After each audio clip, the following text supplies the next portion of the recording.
ভয়াবহ ভূমিকম্পে কেঁপে উঠেছে রাশিয়া। ৩০ জুলাই ২০২৫।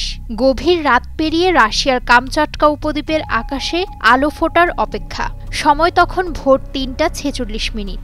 মাটি যেন রাগে ফেটে পড়ল, ঘরবাড়ি দুলে উঠল, জানালার কাঁচ কেঁপে উঠল ভয়ঙ্কর শব্দে। মানুষ ঘুম থেকে হুড়মুড় করে উঠে পড়ল। কেউ বেরিয়ে পড়ল খালি পায়ে, কেউ সন্তানকে কোলে নিয়ে দৌড়ালো দরজার দিকে। ঠিক তখনই চারপাশ থেকে ভেসে এলো সাইরেনের শব্দ। বার্তা সংস্থা রয়টার্স বলছে, রিক্টার স্কেলে এই কম্পনের মাত্রা ছিল ৮.৮।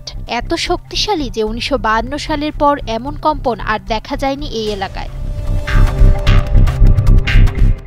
ভূমিকম্পের কেন্দ্র ছিল শহরের ঠিক ১১৯ কিলোমিটার দক্ষিণ পূর্বে সমুদ্রের নিচে। গভীরতা মাত্র ১৯ কিলোমিটার, অর্থাৎ মাটির খুব কাছ থেকে এই কম্পন শুরু হয়েছিল।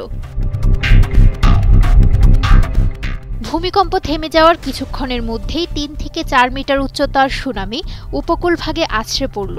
টেলিগ্রামে এক ভিডিও বার্তায় এই ভূমিকম্পকে গত কয়েক দশকের মধ্যে সবচেয়ে শক্তিশালী ভূমিকম্প বলে আখ্যা দেন কামচাটকার গভর্নর ভ্লাদিমির সোলোদভ। এই ভূমিকম্পের পর যুক্তরাষ্ট্রের হনলুলু জরুরি ব্যবস্থাপনা বিভাগ জানিয়েছে, বিধ্বংসী সুনামি ঢেউয়ের আশঙ্কা রয়েছে এবং কিছু উপকূলীয় এলাকা থেকে লোকজনকে সরিয়ে নেওয়ার নির্দেশ দেওয়া হয়েছে। জাপানের আবহাওয়া সংস্থা পূর্ব উপকূল জুড়ে সুনামি পরামর্শ জারি করেছে, যেখানে ৩ মিটার উচ্চতার জলোচ্ছ্বাসের আশঙ্কা করা হচ্ছে। লোকজনকে সৈকত থেকে দূরে থাকার জন্য সতর্ক করা হয়েছে এবং বলা হয়েছে স্থানীয় সময় সকাল ১০টা থেকে হোক্কাইডোর উত্তরে ৩ মিটার পর্যন্ত উঁচু ঢেউ শুরু হতে পারে এবং ধীরে ধীরে সেটি দক্ষিণে সরে যেতে পারে বলে আশা করা হচ্ছে। এছাড়া তাইওয়ান, হাওয়াই এবং আলাস্কার আলেউটিয়ান দ্বীপপুঞ্জের জন্যও সুনামি সতর্কতা দেওয়া হয়েছে।